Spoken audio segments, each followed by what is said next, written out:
আমরা এখানে এলাম সকাল থেকে 141 নম্বর বুথে যে ইভিএম, সেই ইভিএম কাজ করছে না। এটা নিয়ে 4বার সেই ইভিএম পরিবর্তন হয়েছে, রিপ্লেস হয়েছে, এটার জায়গায় ওইটা। বারবার এখানকার ইভিএম খারাপ হচ্ছে। এত মানুষ, ঘরের মা বোনেরা, তারা এই প্রচন্ড রোদে, এই ঘরমাক্ত অবস্থায় তারা দাঁড়িয়ে বলছে আমরা কি ভোট দিতে পারবো না। তাদের কোনো শেড নেই, কোথাও যাওয়ার জায়গা নেই, জল তেষ্টায় কষ্ট পাচ্ছে। অনেকে বাড়ি ফিরে যাচ্ছে অসুস্থ হয়ে, অনেকে অসুস্থ হয়ে বাড়ি ফিরে যাচ্ছে। আমি এখানকার প্রিজাইডিং অফিসারের সঙ্গে দেখা করলাম।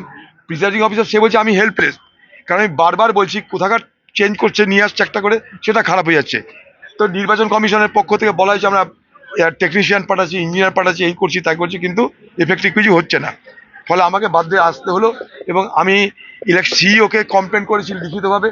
এখানকার যিনি দায়িত্ব আছেন ডিএম, তাকে এক্ষুনি আপনাদের সকলের সামনে বললাম যে আপনি কোনো ব্যবস্থা করুন যাতে তারা এখানটায় ভোটটা দিতে পারে। এবং আমরা খুব বাজে লাগছে, এরকম বহরমপুর শহরে কিছু কিছু জায়গায় আমরা দেখছি স্লো পোলিং হচ্ছে।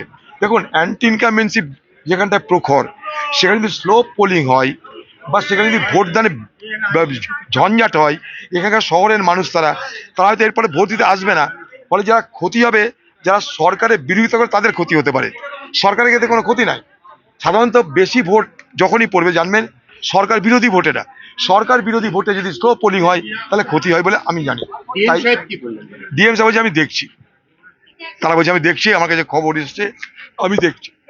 1.5 ঘন্টার উপরে 4বার মেশিন খারাপ, 5বার বোধহয় এটা নিয়ে হলো। অথচ কোনো রিপ্লেসমেন্ট বা কিছু কোনো রকম কিছু সরকার থেকে চরম গাফিলতি। হ্যাঁ, সুস্থ ভোট হবে কি করে এইভাবে বলুন?